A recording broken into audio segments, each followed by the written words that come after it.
Bismillahirrahmanirrahim. Assalamualaikum warahmatullahi taala wabarakatuh. Tuan-tuan dan puan-puan, ibu-ibu, bapa-bapa yang saya hormati sekalian. Saya Masa Bayu. Hari ini saya akan sambung lagi kupasan ataupun perkongsian tentang riset akhir zaman. Jadi kita dah sampai yang sebelum ni, episod yang ketiga, bahagian yang ketiga tak silap saya.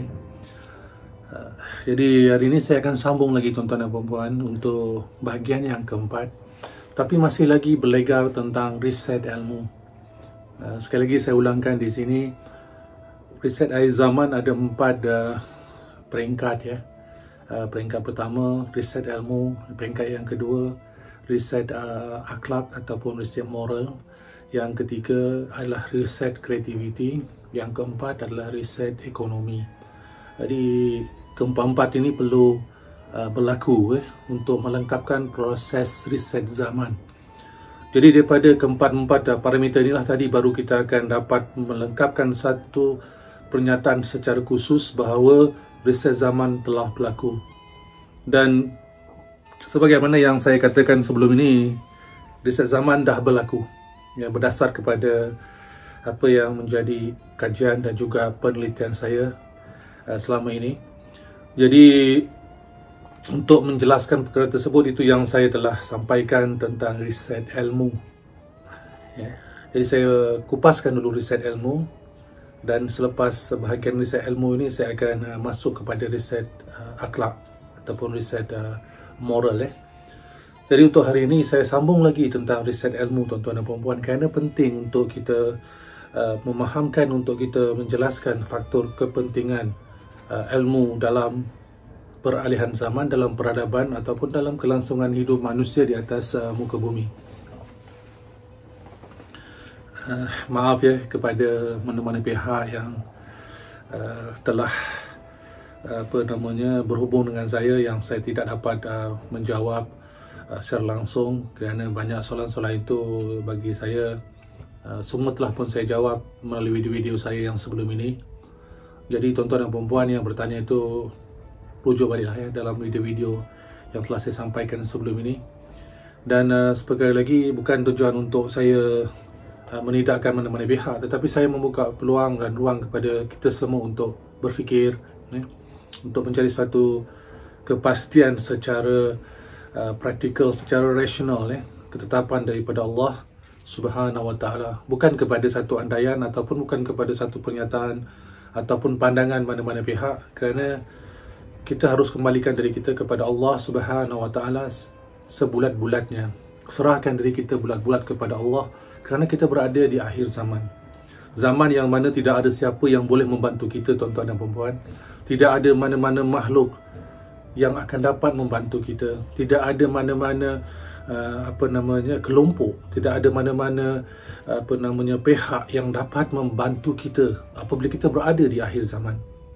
Yang mampu, yang boleh membantu kita hanyalah Allah Subhanahu Wa Taala.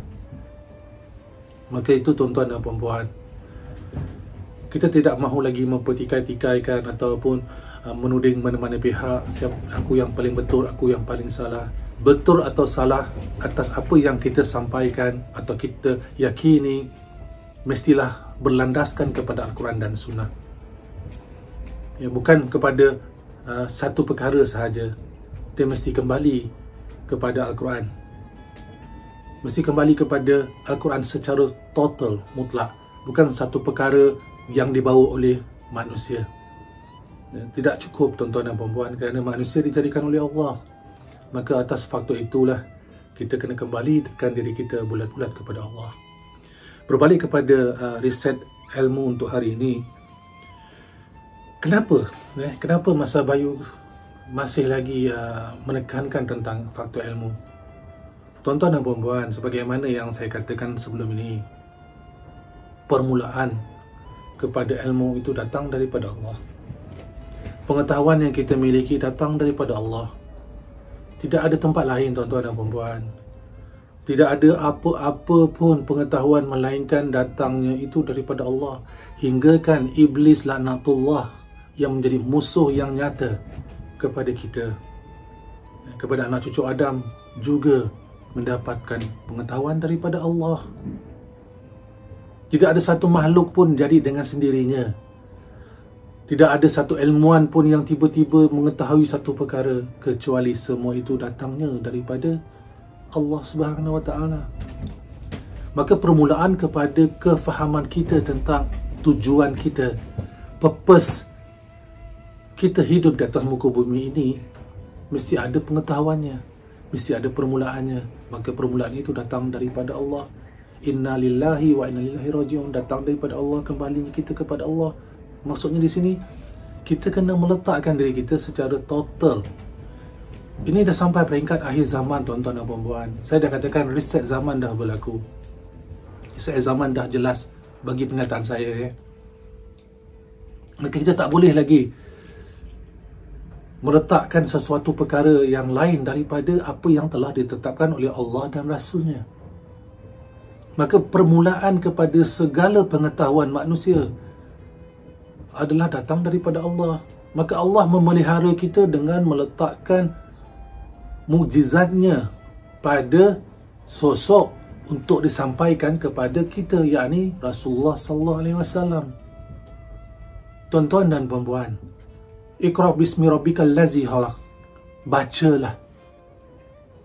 Bacalah adalah perkataan yang pertama. Pernyataan yang pertama daripada Allah Subhanahu Wa Taala kepada Rasulnya, yakni kepada Rasulullah sallallahu alaihi wasallam. Daripada sekalian umat manusia, daripada Adam, Nabi Adam alaihi salam, sampai yang terakhir kepada Rasulullah sallallahu alaihi wasallam, hanya beliau yang diberikan hak untuk menyampaikan Al-Quran kepada kita, kalam Allah. Maka perkara yang pertama diterima oleh Rasulullah sallallahu alaihi wasallam adalah ilmu, pengetahuan. Baca, dia suruh kita membaca.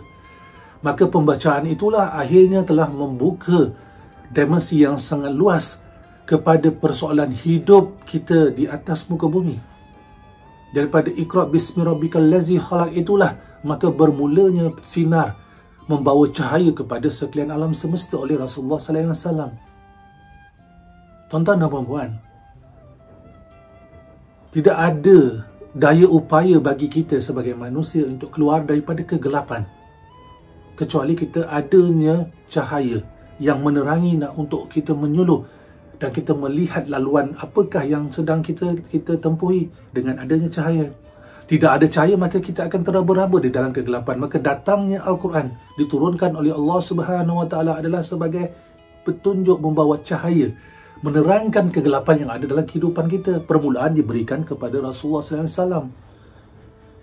Diutuskan Rasulullah sallallahu alaihi wasallam untuk membawa berita-berita kegembiraan kepada mereka-mereka yang menerima cahaya, memegang cahaya, mengikut cahaya, dan menjadi sesuatu yang akan menjelaskan kepada kita tentang azab keseksaan bagi mereka yang menolak cahaya, yakni menolak apa yang telah Allah berikan kepada Rasulullah SAW untuk kita. Maka ilmu, pengetahuan untuk hidup itu sangat asas. Apa yang kita lakukan dalam hidup kita hari ini adalah sentiasa berbalik kepada pengetahuan. Kita tidak tahu, maka kita tidak akan dapat melakukan apa-apa, tuan-tuan dan puan-puan. Dan tidak ada sesuatu pun yang Allah sembunyikan kepada hamba-hambanya. Di dalam Al-Quran itu tidak ada sesuatu yang tersembunyi. Tidak ada satu perkataan pun yang tersembunyi, hingga kan setiap huruf alif, lam, mim juga ada maknanya yang telah diletakkan kepada kita untuk memahamkan, untuk memikirkan. Dan di situ datangnya peranan Rasulullah SAW menunjuk jalan kepada kita. Maka Rasulullah SAW berjalan dengan pengetahuan yang dia perolehi daripada Allah Subhanahu Wa Taala. Daripada situ akhirnya dia telah menjadi model kepada kita bagaimana melaksanakan kehidupan.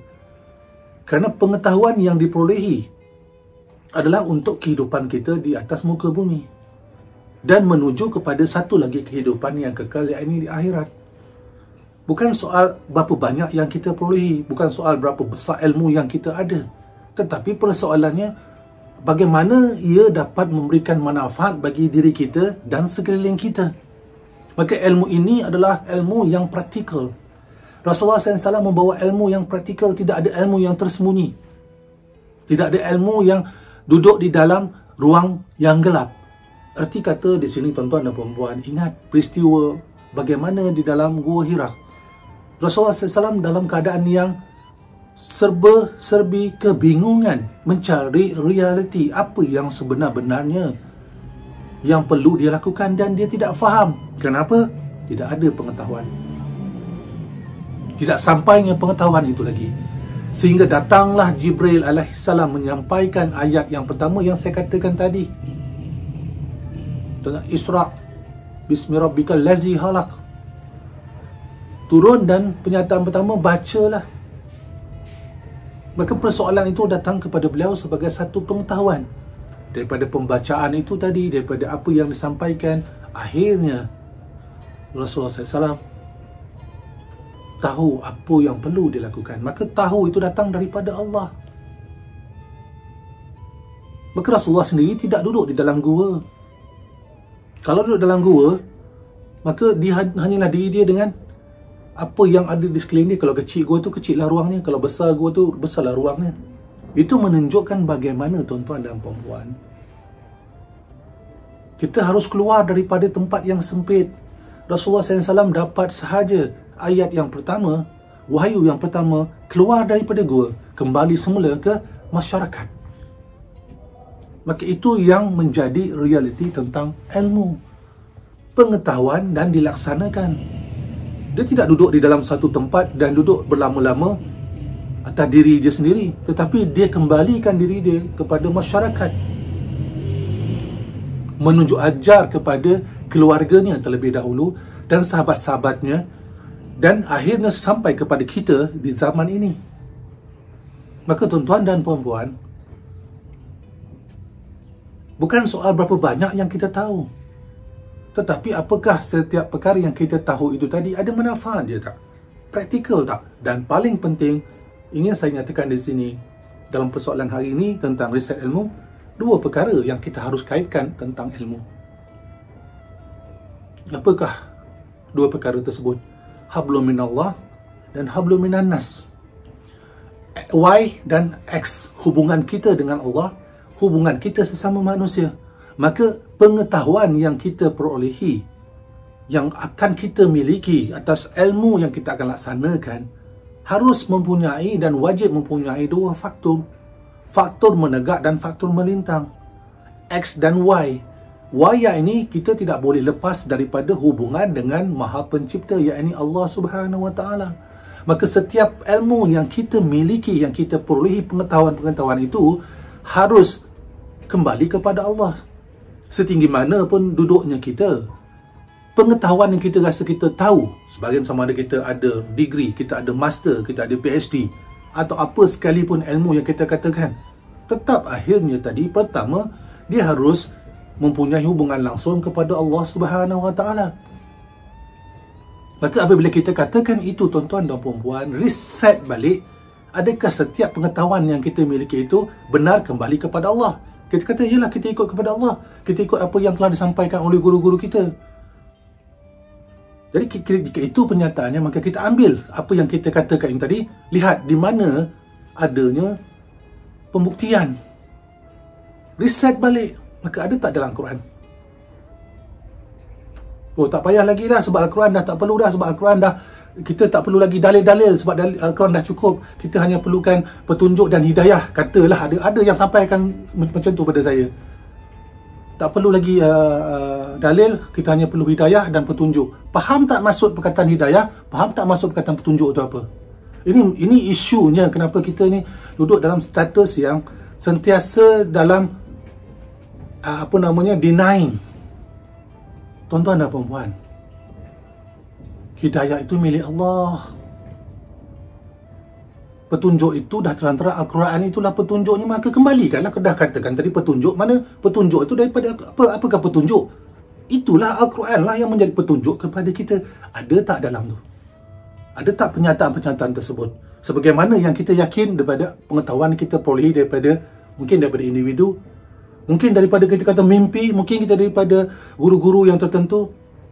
tidak menjadi pertikaian selagi dia ada hubungan langsung dengan Al-Quran.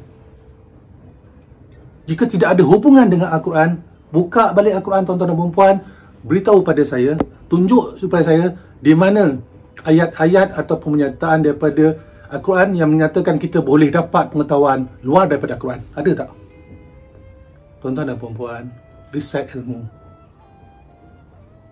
Rasulullah SAW sendiri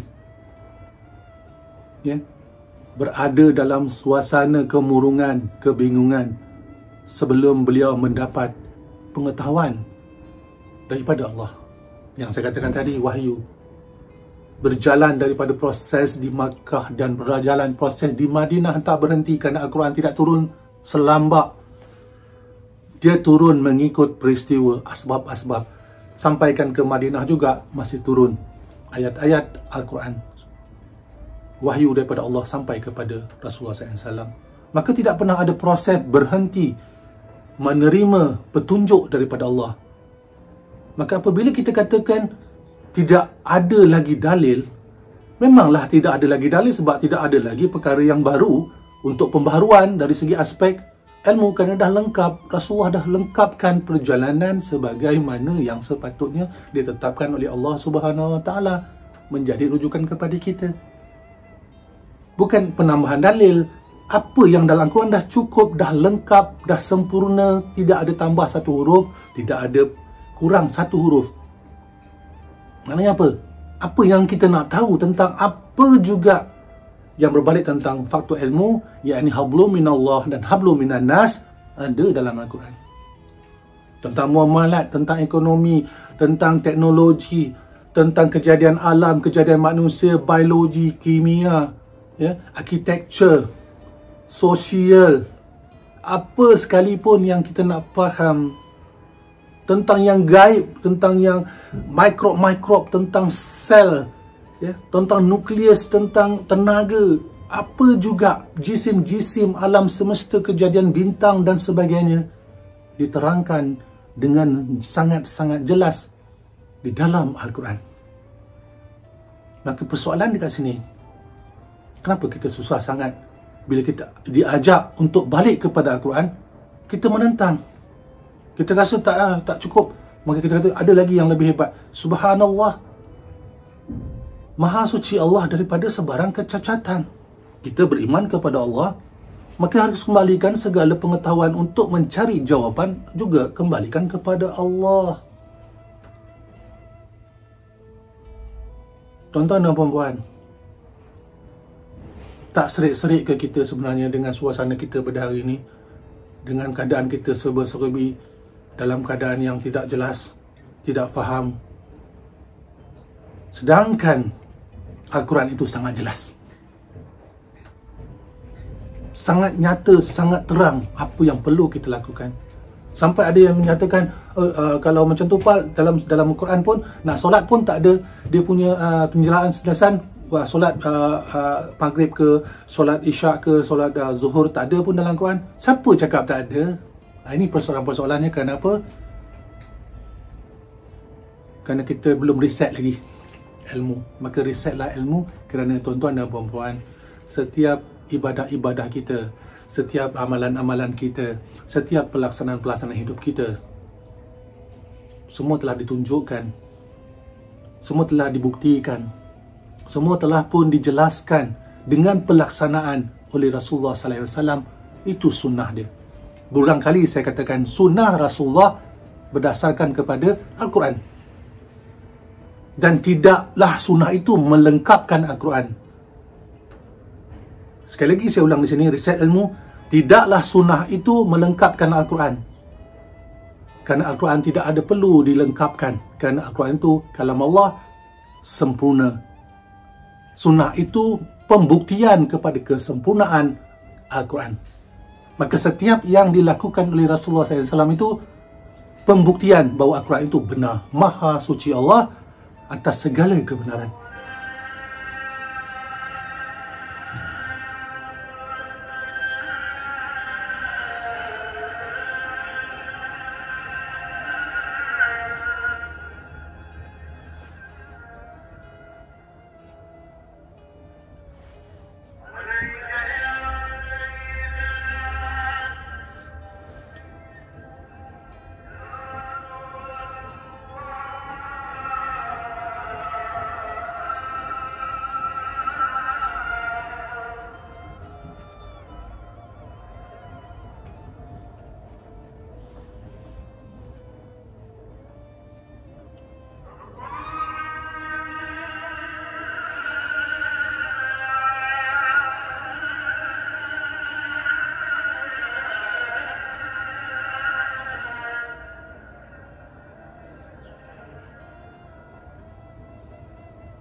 Jadi tuan-tuan dan puan-puan, apa yang kita nak lakukan?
Maaf ya tuan-tuan dan puan, ini hari Jumaat, jadi sekejap lagi ada solat Jumaat.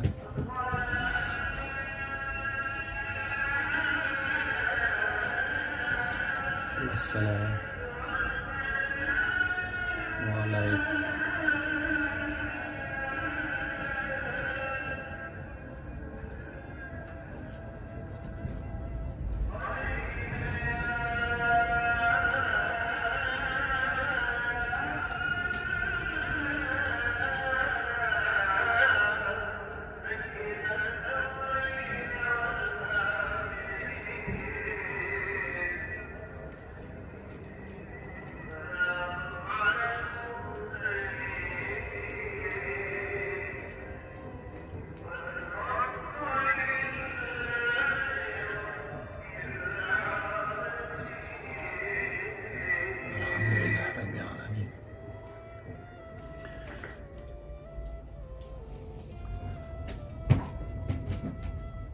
Jadi, tuan-tuan dan puan-puan, sebagaimana yang saya nyatakan tadi, bila kita nak buat apa-apa sekalipun, kita nak bangunkan ekonomi, kita perlukan ilmu, kita perlukan pengetahuan. Kita nak bangunkan sosial, kita perlukan pengetahuan. Kita nak bangunkan apa-apa sekalipun, kehidupan jadi seorang isteri, kehidupan jadi seorang suami, jadi anak-anak, jadi ketua keluarga, jadi pemimpin masyarakat, pemimpin apa sekalipun. Dalam perniagaan contohnya, semua itu perlukan ilmu dan risetlah kembali kepada Al-Quran. Nak jadi guru dalam Al-Quran ada, nak jadi pemimpin dalam Al-Quran ada, nak jadi peniaga dalam Al-Quran ada, nak jadi suami dalam Al-Quran, nak jadi isteri dalam Al-Quran. Apa yang kita nak lakukan dalam hidup kita perlukan pengetahuan. Maka pengetahuan itulah yang saya maksudkan. Ilmu hari ini telah menyebabkan kita jauh daripada hablum minallah. Kita hanya bercerita tentang hablum minan nas, kita mendapatkan hubungan sesama manusia dalam soal keuntungan. Sedangkan ilmu yang disampaikan, diberikan oleh Rasulullah SAW kepada kita sebagai satu modeling, yakni daripada Al-Quran yang beliau laksanakan, adalah sentiasa menghubungkan kita sesama manusia atas hubungan saling memberikan kebahagiaan, saling memberikan manfaat di antara satu sama lain. Keilmuan yang mendatangkan kemakmuran, bukan mencari keuntungan-keuntungan. Jadi hari ini tuan-tuan dan puan-puan, lihatlah macam mana mereka ni berniaga dengan bahasa-bahasa yang lucah-lucah menjadi sebagai satu modal untuk melariskan perniagaan masing-masing dengan melakukan aksi-aksi yang melampau-lampau, melompat-melompat, pakaian-pakaian yang tidak enak dilihat menjadi sebagai satu trend. Kenapa? Yang penting dapat hasil. Maka inilah perlu kita risetkan. Tuan-tuan dan puan-puan, tuan-tuan dan puan-puan bercerita tentang soal riset ekonomi, tak perlu bincang kalau tuan-tuan dan puan-puan tidak riset ilmu dulu. Bercerita tentang nak bangunkan satu network Islamik, tetapi riset ilmu Islamik kita tidak buat lagi.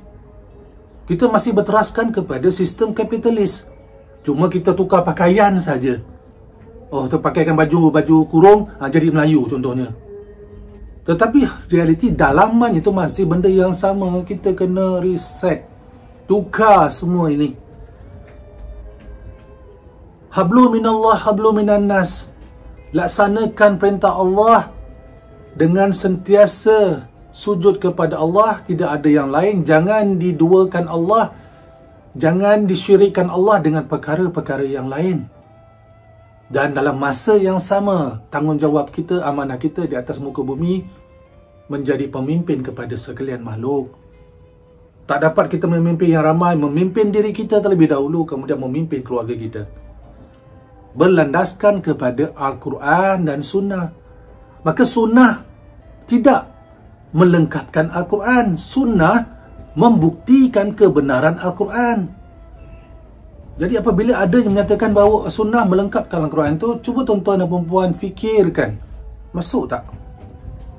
Boleh tak kita katakan pelaksanaan berlaku untuk membuktikan, untuk melengkapkan apa yang telah ditetapkan sebagai hukum? Boleh ke macam tu? Maka ini yang akhirnya membawa kita jauh daripada keberkatan dalam kehidupan. Tuan-tuan dan puan-puan, ada yang kata, oh lagi 50 tahun, 100 tahun. Mana dia tahu? Oh, kerana ada dalam kitab begini, ada hadis begini menyatakan. Tuan-tuan dan puan-puan, balik semula saya katakan tadi. Rujuk balik dalam Quran, ada tak semua? Kalau tidak wujud apa yang dinyatakan tu tadi, mana datang itu semua? Saya tidak menolak apa juga pernyataan daripada mana-mana pihak selagi ia berbalik kepada sumber utama, yakni Al-Quran.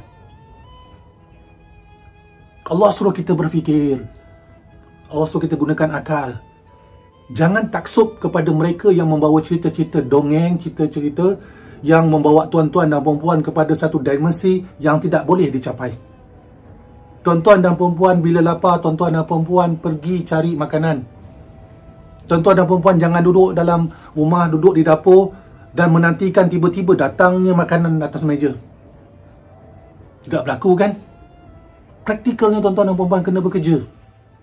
Tetapi bekerja yang macam mana? Diterangkan. Maka bekerja dengan cara yang amanah, bersungguh-sungguh.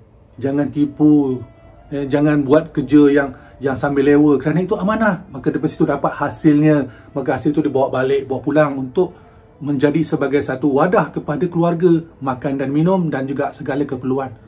Dan ia adalah halal. Maka keperluan kita itu tadi diberikan juga satu aturan daripada Quran. Bagaimana keperluan itu dapat kita penuhkan tetapi mendapat redha Allah. Riset ilmu daripada Al-Quran. Nak buat apa sekalipun tuan-tuan dan puan-puan Al-Quran. Janganlah tuan-tuan dan puan-puan percaya kepada tukang-tukang cerita. Bawa kisah-kisah itu ini, kisah langit sana, langit sini, kisah daripada kelompok sana, kelompok sini yang bercerita tentang harta yang di sana, harta yang di sini. Tuan-tuan dan puan-puan, harta sebesar-besar yang Allah berikan kepada tuan-tuan dan puan-puan dan kita semua ni. Allah dah berikan kita ni. Maka gunakanlah ini dengan sebaik-baiknya berlandaskan kepada Al-Quran. Tak faham lagi, jelas macam mana, memang takkan faham. Sebab itulah diutuskan Rasulullah untuk kita memahamkan bagaimana pelaksanaan Al-Quran. Maka itulah ilmunya, itulah risetnya.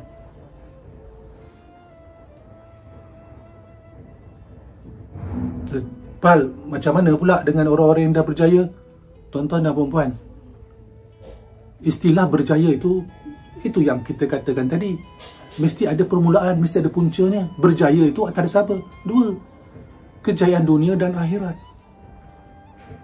Dunia dan akhirat itu mempunyai satu permulaan yang sama, yakni datang daripada Allah. Pengetahuan tentang dunia, pengetahuan tentang akhirat ada di dalam Al-Quran. Kenapa kita rujuk tempat-tempat yang tak jelas? Bila saya beritahu begitu, ramai lah tok ilmu yang tahu, yang bercerita tentang keilmuan begini, yang tak mau pun tunjuk wajah dia, yang tak mau bercerita. Tetapi bila dia beritahu sedemikian, melentingnya marah tak tentu pasal. Sedangkan kita menegur. Kalau tak setuju, tak apa, janganlah marah. Kalau dah tak bersetuju, kalau tak bersetuju bahawa saya nyatakan bahawa segala ilmu, pengetahuan itu milik Allah. Kalau itu tak bersetuju, janganlah marah saya. Adakah yang lain daripada Allah? Maka apa yang dilakukan oleh iblis? Perkara yang pertama yang dia lakukan adalah riset ilmu. Ini yang iblis lakukan. Maksudnya apa? Ubahlah mereka dengan pengetahuan mereka. Jadikanlah mereka seolah-olah mengetahui perkara yang sangat besar yang tidak orang lain ketahui. Maka dia akan merasa diri dia besar. Sebagaimana sifat yang ada pada iblis, dia rasa dia besar, dia banyak pengetahuan. Aku lebih tahu daripada Adam. Ingat tak peristiwa tu? Kenapa pula aku yang nak jadi duduk menyembah dia ataupun tunduk kepada dia, sedangkan aku lebih lama daripada dia dan aku lebih banyak pengetahuan daripada dia? Maka di situ juga jatuhnya iblis, kerana dia merasakan dia lebih tahu. Tetapi akhirnya dia tetap menyatakan bahawa pengetahuan dia itu datang daripada Allah. Maka tuan-tuan dan puan-puan yang memiliki segala ilmu pengetahuan yang rasa dah tahu, jangan jadi sifat macam tu. Bila diberitahu bahawa ada sesuatu lebih yang kau tidak tahu, rasa, tak bolehlah aku lebih tahu. Maka tuan-tuan dan puan-puan secara langsung telah pun menyarungkan pakaian iblis kepada diri masing-masing. Riset ilmu. Sama juga yang berlaku kepada Nabi Musa. Sehingga beliau telah diberikan teguran oleh Allah melalui seseorang atas 3 peristiwa sahaja. Maka apa yang dia ketahui, yang dia rasakan dia tahu sebagai seorang rasul yang paling hebat pada zamannya, dengan 3 perkara datang daripada satu hamba Allah, dia tidak dapat memahamkan perkara tersebut kerana jauh daripada apa yang dia faham. Maka di sini jelas kita tidak memiliki apa-apa. Jadi apabila kita diberikan penjelasan bahawa sesungguhnya ilmu yang kita miliki pada hari ini, reset balik tuan-tuan dan puan-puan, jadi kosong. Kosongkan baliklah semula ilmu yang tuan-tuan yang miliki, kembalikan kepada Al-Quran. Apa yang tuan-tuan faham, rujuk balik dalam Al-Quran. Al-Quran ada, tuan-tuan dan puan-puan, buka. Ada terjemahan dia semua, buka. Di mana ayat-ayat cerita-cerita ni? Oh, ada di sini datang begini, harta sekian menimbun. Mana dalam Quran dia tunjuk ayat-ayat tu semua? Jelaskan. Lepas tu, kita fahamkan. Lepas tu, oh betul lah, ada lah ayat ni menyatakan sekian-sekian harta di sekian-sekian. Alhamdulillah, kita pegang lah. Kan betul lah apa katakan tadi tu. Maka pastikan ianya betul-betul menjadi satu kenyataan sebab ada dalam Quran. Tetapi benda itu tidak ada dalam Quran. Mana datang ilmu tu semua? Siapa yang mengajar kita sebenarnya? Tuan-tuan dan puan-puan, iblis, dia menguasai ilmu, tuan-tuan dan puan-puan. Dia lebih awal daripada kita. Lebih awal daripada Nabi Adam. Dia adalah makhluk yang paling alim di kalangan yang alim-alim. Jadi alim kita ni tak setakat mana pun, sebesar zarah celah kuku pun tak ada. Alimnya iblis.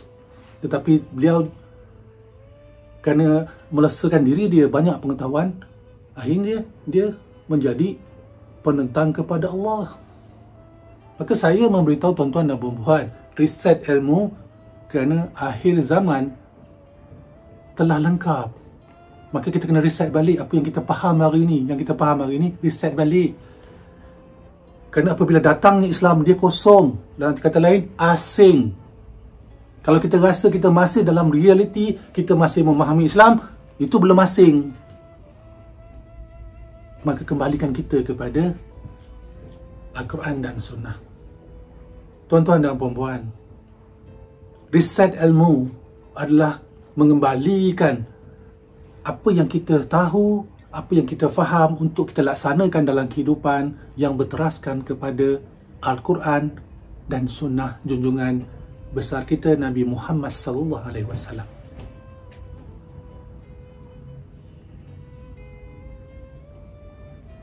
Tidak ada lagi cara yang lain.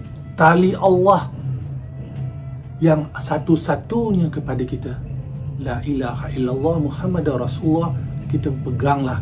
Ikatlah ke badan kita sekuat-kuatnya. Tak cukup kuat lagi kita lilitkan, tak cukup lilit kita gigit dengan geraham kita. Jangan sampai lepas.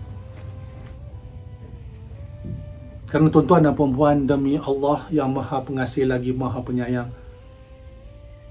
yang menjadikan segala-galanya di sekalian alam, meletakkan segala kesempurnaan atas segala kejadian, di antara hujung dengan permulaan, di antara kecil dengan yang besar daripada segala kejadian makhluk, atas segala pengetahuan, ketetapan yang telah disempurnakan oleh Allah Subhanahu wa Ta'ala kepada kita, dan segala-galanya itu ada dalam Al-Quran. Risetlah tuan-tuan dan puan-puan, risetlah ilmu tuan-tuan dan puan-puan.